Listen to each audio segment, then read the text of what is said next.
इस कहानी के लेखक हैं पंचम प्रकाश। भाटिया प्रोडक्शन हाउस वाले अपनी अगली हॉरर फिल्म की लोकेशन के लिए मीटिंग कर रहे थे। डायरेक्टर संजय रावत अपनी रिसर्च टीम पर भड़का हुआ था। 3 महीने बीत गए पर तुम कदों से एक ढंग की हॉरर लोकेशन नहीं छोड़ी गई।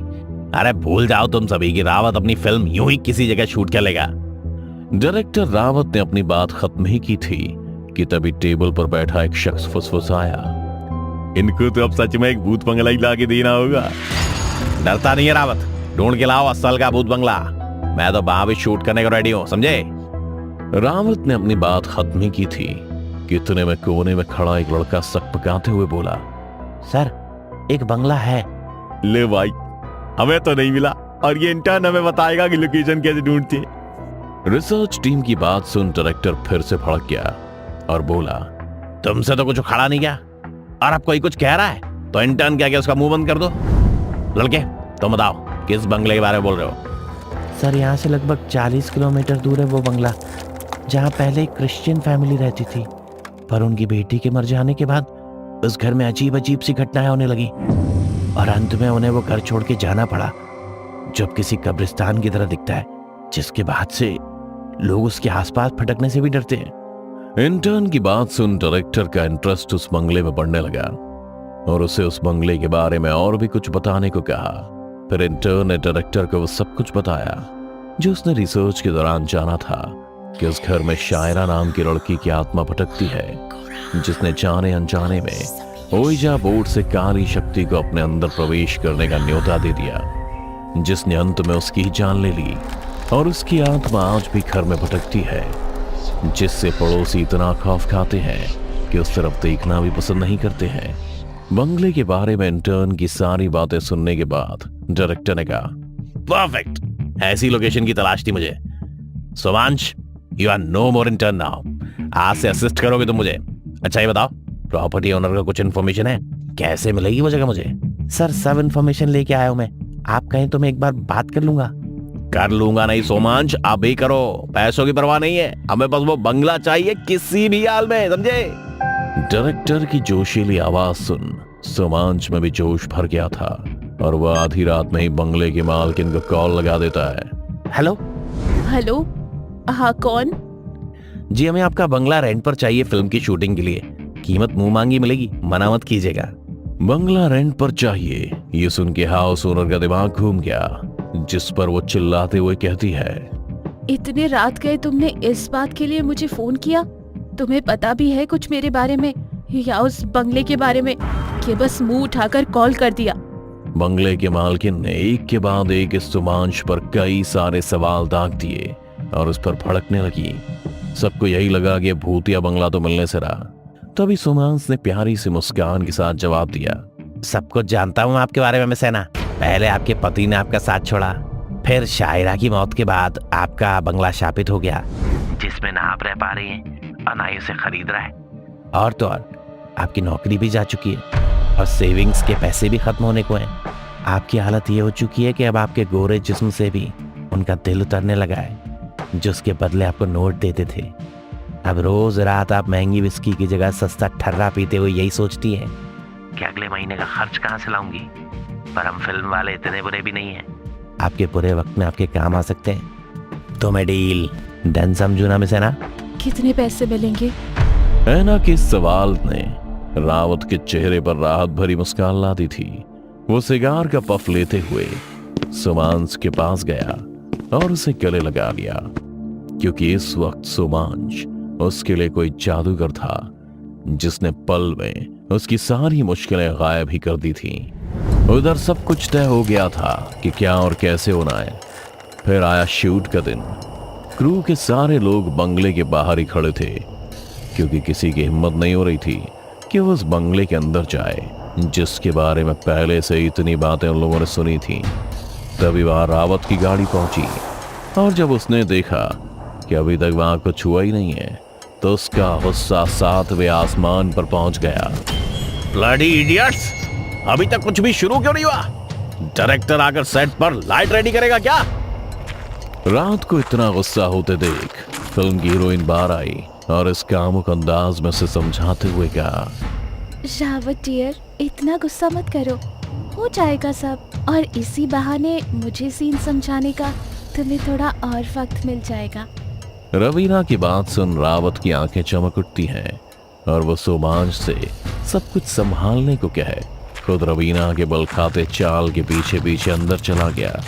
अंदर कमरे में पहुंच रावत ने कहा, रवीना, आज सीन कुछ ऐसा है कि तुम एक ऐसे घर में पहुंच गई हो जो भूतिया है, और उसके अंदर पहुंचते ही तुम्हारे अंदर सैकड़ों आत्माओं का प्रवेश हो जाता है। अरे आप तो सच में सीन समझाने लगे। मुझे तो लगा डार्लिंग कि हमारे बीच में कोई सीन बनेगा और अगली फिल्म में मैं ही आपकी हीरोइन बनूंगी। मेरी हीरोइन तो तुम हो ही जाने मन। इतना कहते ही रावत ने रवीना को दीवार पर टिकाया और उस पर टूट पड़ा। दोनों एक दूसरे से ऐसे लिपट गए जैसे सांप से चंदन, और इससे पहले कि वो सारी हदें पार करते, एक जोर की आवाज ने उनके प्यार में रंग में भंग डाल दिया और वो उस कमरे से निकलकर हॉल में आ गए जहां सभी ने शायरा के कमरे में लगे उस लकड़ियों को हटा दरवाजे को तोड़ दिया था। कमरे के अंदर ठंडक और अजीब सी शांति फैली थी। सोमांश ने कमरे की लाइट जलाई जो कभी चलती तो कभी बुझती थी। इसी कमरे में लगा क्रॉस अपने आप ही उल्टा हो गया, जिसे देख क्रू का एक आदमी चीखता हुआ बंगले से बाहर की ओर दौड़ पड़ा। आदमी की चीख सुन सबको किसी अनहोनी का एहसास हो गया था। सबके कान खड़े और डर के मारे खून गर्म हो गया था। देखते ही देखते सारा क्रू बंगले से बाहर जाने को दौड़ पड़ा, मानो जैसे उन्होंने सच में कुछ देख लिया हो। सोमांश ने भी काफी कोशिश की पर वो किसी को रोक नहीं पाया। अब इस बंगले के अंदर सिर्फ रावत, रवीना और वो ही बचा था। अब बंगले का दरवाजा बंद हो गया। रावत सोमांश से कहता है, सोमांश, ये कौन मजाक कर रहा है हमारे साथ? दरवाजा अपने आप कैसे बंद हुआ? रवीना, रवीना कहाँ गई? क्या हो रहा है यार? क्या हो रहा है यार? मैम अभी तो यहीं थी और ये फोन का नेटवर्क भी गायब हो गया, पता नहीं कैसे। सोमांश गुस्से में अपने मोबाइल को पटकता है। तभी हॉल में लगा टीवी अपने आप चलने लगता है। रावत और सोमांश दोनों को ये समझ नहीं आता कि आखिर ये कैसे हुआ। देखने के लिए जैसे जैसे वो टीवी के करीब बढ़ते हैं वैसे वैसे वो और तेज छिलमिलाने लगता है, जैसे किसी ने एंटीना गलत डायरेक्शन में घुमा दिया हो। फिर अचानक से उस टीवी से एक तेज आवाज आई और उस पर रवीना दिखने लगती है, मानो वो जैसे कहीं फंस गई हो और उसका वीडियो इस टीवी पर चल रहा हो। रवीना को यूं टीवी के अंदर फंसा देख रावत के रोंगटे खड़े हो गए। वो टीवी के पास पहुंच उसे आवाज देने लगा, रवीना, तुम कहां फंसी हो? बताओ मुझे। मुझे नहीं पता संजय, प्लीज मुझे बचा लो, मैं मरना नहीं चाहती। इतना कहते हुए रवीना रोने लगती है और मदद के लिए अपना हाथ आगे बढ़ा देती है, जो देखते ही देखते टीवी के बाहर आ जाता है। रावत भी न जाने क्या सोचता है और उसका हाथ थाम उसे खींचने की कोशिश करने लगता है, पर रवीना टस से मस भी नहीं हुई। टीवी के अंदर इसकी आंखें लाल होने लगी और फिर उसने एक झटके में रावत को अंदर की तरफ खींचा और खींचते खींचते उसका पूरा हाथ टीवी के अंदर ले लिया। पर इससे पहले कि रावत को पूरा अंदर खींचती, सोमांश ने उसे जोर से पकड़ लिया, जिसके बाद रवीना ने अपने मुंह से रावत के हाथ को उसके शरीर से अलग कर दिया, जिसके बाद रावत और सोमांश दोनों जमीन पर गिर गए और टीवी वापस बंद हो गया। रावत दर्द के मारे ऐसे छटपटा रहा था मानो जैसे वो कभी भी दम तोड़ दे।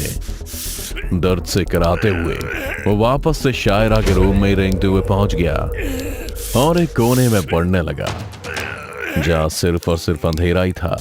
सोमांश रावत को संभालने की खूब कोशिश करता है लेकिन संभाल नहीं पाता कि अचानक से रावत के पीछे से एक हाथ निकलने लगा, जो कुछ और नहीं बल्कि रावत का ही कटा हुआ हाथ था, जिसे रवीना ने टीवी के अंदर ही काट लिया था।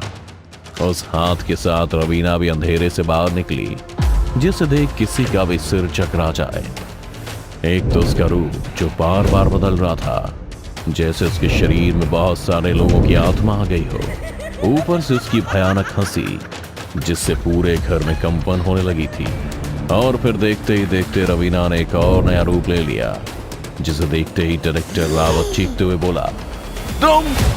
रावत ऐसे चौंका जैसे उसने किसी जाने पहचाने चेहरे को देख लिया हो, जिस पर रवीना का शरीर लिए वो शैतानी आत्मा ऐसे चीखी कि सोमांश उड़ता हुआ दीवार से टकरा गया और रावत का गला उसके हाथ में था। जिसके बाद उस शैतान ने रावत के दूसरे हाथ को भी उखाड़ फेंका और उसके गले को पकड़ जमीन पर ऐसा पटका कि उसका पूरा शरीर जमीन के अंदर और सिर बाहर रह गया। उसकी जुबान इस वक्त अपनी जान की भीख मांग रही थी। फिजा, मुझे छोड़ दो, अब मैं किसी के साथ ऐसा नहीं करूंगा। लेकिन वो रुकी नहीं। उसने अपने पांव को उठाया और रावत का सिर जमीन के अंदर धंसा दिया, जिसके बाद उस शैतानी शरीर ने फिर से रवीना का रूप लिया और जमीन पर गिर पड़ी। उधर सोमांश की भी बंद होती पलकें पूरी तरह से बंद हो गई थी और जब आंखें खोली तो उसने अपने आप को अस्पताल में पाया और उसके बगल में रवीना, जिसके एक आंख में पट्टी और दूसरे आंख में आंसू थे। उसे देखते ही सोमांश ने कहा, कौन थी फिजा? सोमांश के इस सवाल के बाद रवीना की भीगी पलकों ने सब बयां कर दिया कि फिजा भी रवीना की तरह एक एक्ट्रेस थी, जिसे फिल्म देने के बदले में डायरेक्टर ने उसके जिस्म का खूब फायदा उठाया, यहां तक कि शादी का वादा भी किया था। पर रवीना के आने के बाद वो उस पर फिसल गया और उसके साथ ही अपनी रातें रंगीन करने लगा। फिर आखिरी वक्त में फिजा को फिल्म से हटवा रवीना को ले लिया, जो फिजा को बिल्कुल भी पसंद नहीं आया और उसने रावत पर केस कर दिया। जिसके बाद रावत ने उसे बहला फुसला कर अपने घर बुलाया और नशे की हालत में उसे जान से मार दिया। पर यह बात रावत को भी कहां पता थी कि वह शापित भूत बंगला उसकी ही मौत की वजह बन जाएगी। दोस्तों, अगर आपको हमारी कहानी अच्छी लगी हो तो लाइक, कमेंट और शेयर जरूर करें। साथ ही रेगुलर अपडेट के लिए चैनल को सब्सक्राइब करें। और अगर आपके पास भी कोई डर से भरी दमदार कहानी है तो भेजिए हमारे मेल एड्रेस पर अभी।